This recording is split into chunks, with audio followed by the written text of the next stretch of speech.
महाभारत आदि पर्व अध्याय 3 भाग 2। काल रूपी चक्र में संवत्सर बीच की नाभि अर्थात केंद्र स्थान है। इस नाभि में दिन रात रूपी 720 डंडे लगे हुए हैं। 12 महीने इन डंडों के प्रति अर्थात 12 की लकड़ियां है, पर यह चक्र नेमी अर्थात गति रहित होते हुए भी अपने स्थान पर ही घूमता रहता है। तथापि कभी न टूटने वाला तथा हमेशा घूमते रहने वाला माया रूपी यह अक्षय काल चक्र है अश्विनी देव, तुम्हारे द्वारा चलाया जाकर इस लोक और परलोक दोनों लोकों को व्यापता है। अर्थात इस काल चक्र से अग्रभावित कोई भी लोक नहीं है। मैषादी राशि रूपी 12 आरे, ऋतु रूपी 6 गुरे, वर्ष रूपी 1 अक्ष वाला तथा अमृत को धारण करने वाला एक चक्र है। देवगण भी जिसमें स्थित है, तुम दुखी मुझे उस काल चक्र से मुक्त करो। है अश्विनो, तुम सदाचारी हो। तुम अपने यश से इंद्र, अमृत और जलों को भी तिरस्कृत करते हो। पर्वत को फोड़कर तुम सानंद पृथ्वी पर घूमते हो तथा आनंद और बल की वर्षा करते हो। है अश्विनी कुमारों, सृष्टि के आरंभ में सर्वप्रथम 10 दिशाएं तुम्ही ने निर्माण की। इसके बाद रथ से जानने वाला तथा सबके लिए समान रूप से दिखने वाले सूर्य व उसके घूमने के लिए अनेक मार्गों अर्थात आकाशों को बनाया। सूर्य की गति को ध्यान में रखकर ऋषिगण यथोचित काम करते हैं। उस प्रकार देव तथा मनुष्य अपने अपने अधिकार के अनुसार पृथ्वी अर्थात सुखों का उपभोग करते हैं। तुमने नाना प्रकार के रूप व वर्णन वाले पदार्थ उपजाए हैं और तुम्ही ने सारे भुवन रहते हैं। वे तेजस्वी पदार्थ आपके पीछे पीछे चलते हैं और देवता मनुष्य अपने अधिकार अनुसार इस पृथ्वी अर्थात सुख को भोगते हैं। हे ना सत्य के नाम से प्रसिद्ध दोनों अश्विनी कुमार, मैं तुम्हारी तथा तुम जो आकाश रूप ब्रह्म से उत्पन्न ब्रह्मांड की माला धारण करते हो उसकी भी पूजा करता हूँ।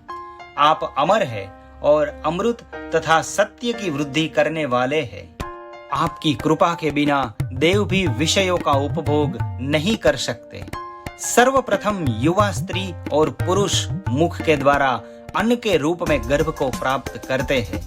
अन्न खाने से वह अन्न ही स्त्री में रज के रूप में और पुरुष में वीर्य के रूप में परिणीत हो जाता है और यह रज और वीर्य ही स्त्री में गर्भ का कारण होता है।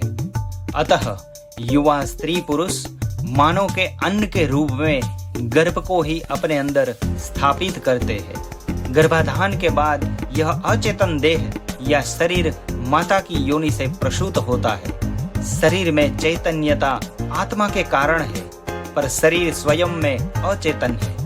वह गर्भ प्रसूत होते ही माता को खाने लगता है अर्थात दूध पीने लगता है। मातृत्व दूध का प्रतीक है। बिना माता बने स्त्री के स्तनों में दूध नहीं उतरता। अतः यहाँ माता को खाने का अर्थ दूध पीना ही है। अश्विनो, गर्भ स्थापन, गर्भ प्रसूति, गर्भ का दुग्धपान आदि सब कार्य आपकी कृपा से ही होता है। अतः जीवन के लिए आप मेरी चक्षु इंद्रिय को उत्तम कीजिए। उपमन्यु के इस प्रकार स्तवन करने पर दोनों अश्विनी कुमार उस स्थान में आ गए और इससे बोले कि हम तुम्हारे स्तवन सुनकर प्रसन्न हैं। यह पुआ लो और खाओ। अश्विनी कुमारों द्वारा इस प्रकार कहे जाने पर उपमन्यु बोला, तुम कभी मिथ्या नहीं बोलते, पर मैं गुरु को बिना समर्पित किए यह पुआ नहीं खा सकता। तब अश्विनी कुमारों ने उससे कहा, पहले तुम्हारे उपाध्याय ने हमारा स्तवन किया था। हमारे प्रसन्न होकर ऐसा पुआ देने पर उन्होंने गुरु को बिना समर्पित किए ही खा लिया था। अतः तुम्हारे उपाध्याय ने जैसा किया था तुम भी वैसा ही करो। यह सुनकर उपमन्यु ने उत्तर दिया, है अश्विनी कुमारों, फिर मैं तुमसे विनय करके कहता हूँ कि मैं गुरु को बिना समर्पित किए यह पुआ नहीं खा सकता। दोनों अश्विनी कुमार उससे बोले, तुम्हारी ऐसी अटल गुरु भक्ति देखकर हम बड़े प्रसन्न हुए।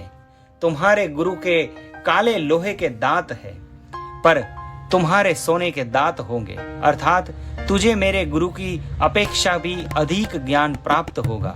तेरे गुरु कर्म मार्गी है, अतः उन्हें कर्म से मिलने वाले फलों को भोगना ही पड़ेगा, पर तू ज्ञान मार्गी होने के कारण सकाम कर्मों से परे है, अतः कर्मों के फल तेरा स्पर्श भी नहीं कर सकेंगे।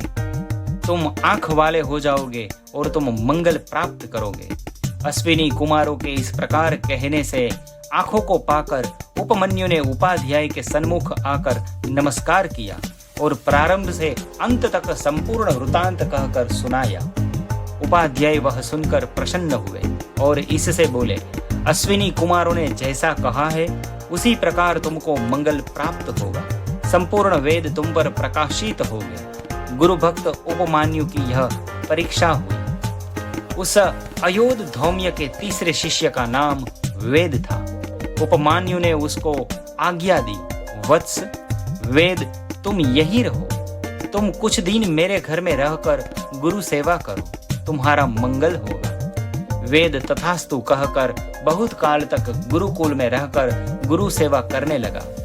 बेल के समान नित्य नाना तरह के कठिन कठिन कार्य रूपी जुए में जूत कर भी, अर्थात भार सह कर भी, शीत ग्रीष्म क्षुद्धा प्यास आदि सब दुख सहन कर और किसी बात में प्रतिकूल न होकर उससे बहुत काल तक गुरु सेवा की। बहुत काल के पश्चात उपाध्याय प्रसन्न हुए। उसके प्रसन्न होने पर वेद ने कल्याण और सर्वज्ञता प्राप्त की।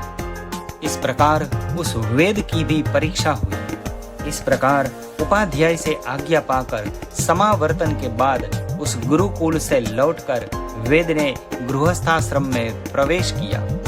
उस वेद के गृहस्थाश्रम में रहते हुए उसके भी 3 शिष्य थे।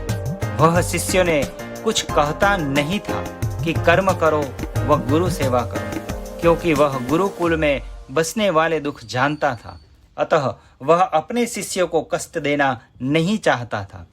एक समय जन्मेंजय और पौष्य इन 2 क्षत्रियों ने आकर ब्राह्मण वेद का उपाध्याय के पद के लिए वरण किया। एक दिन वेद ने याजन कार्य के लिए जाने के समय उतंक नामक शिष्य को आज्ञा दी, है उतंक, मैं चाहता हूँ कि मेरी अनुपस्थिति में गृह में जो अभाव हो तुम उसको पूरा करो। उतंक को यह आज्ञा देकर वेद प्रवास चले गए। गुरु सेवा में प्रवीण उतंक गुरु की आज्ञा का पालन करते हुए गुरुकुल में रहने लगा।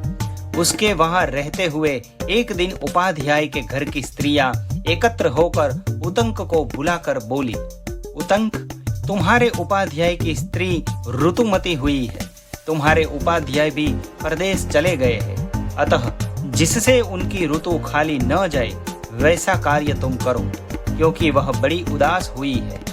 उतंक यह सुनकर उन स्त्रियों से बोला, मैं स्त्रियों की बात सुनकर ऐसा कुकर्म नहीं कर सकूंगा। तुम मेरी अनुपस्थिति में न करने योग्य कार्य को भी करना, ऐसा आज्ञा उपाध्याय मुझे नहीं दे गए हैं। कुछ समय के बाद उसके उपाध्याय परदेश से घर लौट आए। यह सब वृतांत जानकर उतंक पर बहुत प्रसन्न हुए और इससे बोले, बेटा उतंक, तुम्हारा कौन सा प्रिय कार्य करूं? तुमने धर्मानुसार मेरी सेवा की है, अतः परस्पर हम दोनों में प्रीति बढ़ी है।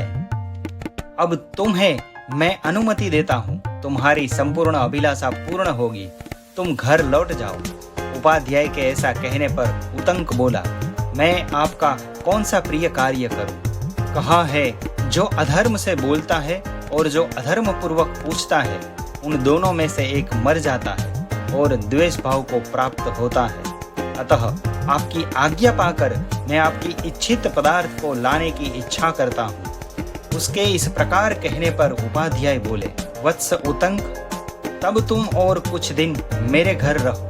कुछ दिनों के पश्चात उतंक उपाध्याय से बोला, आप आज्ञा कीजिए, मैं आपकी गुरु दक्षिणा के लिए कौन सी प्रिय चीज लाऊं?